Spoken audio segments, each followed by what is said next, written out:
هغه بادشاہ چې نه جوړېده بادشاهي نه چلېده نه سمېده بیا یې عالمان راوغوښتل ورته یې دا ورته ووایه چې دا څه وجه ده مجسمو او نه سمېږي کارونه ورته یې خدای رسول دې پرېښی دی چې شی سم شي دې په خپل عقل سموي بیا خدای رسول بل احکام شروع کړه پابندي شروع کړه چې هغه شروع کړه ټولې چارې سره برابرې دي ټول کارونه سره برابرېدل ترقي کېدله فایده کېدله نعمتونه و هر طرف نه برکتونه رحمتونه و بیا شیطان ورته راغی 400 کاله پورې بادشاهي روانه وه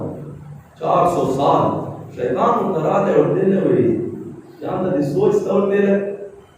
چوره وړتون چوره بادشاهي دې وکړه 400 کاله خلک دا د مړېږي او دا د مرګای نه راځي پته شته درته خدای یې ورته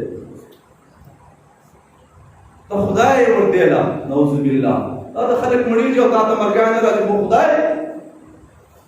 د دې سیخ اعلان وکړی ورته له خلکو یوه خبر مې پټه ساتلې وه تاسو نه دا ده چې دا د خلک دا د مړېږي او زه نه مړېږم لهذا د خدای ما عبادت شوې بس چې هغه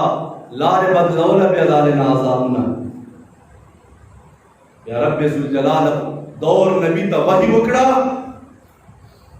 چې ورته ووایه چې اوس به د عذاب بیا کتونکی چې زه څرنګه درکوم بخت نصر ظالم یې پراوست تباه او برباد واچول نیست و نابود دا صرف دا وجه ده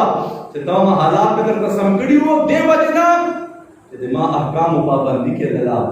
چې ما احکام خلاف ورزي شو دسته اوس به یو شی سم نشي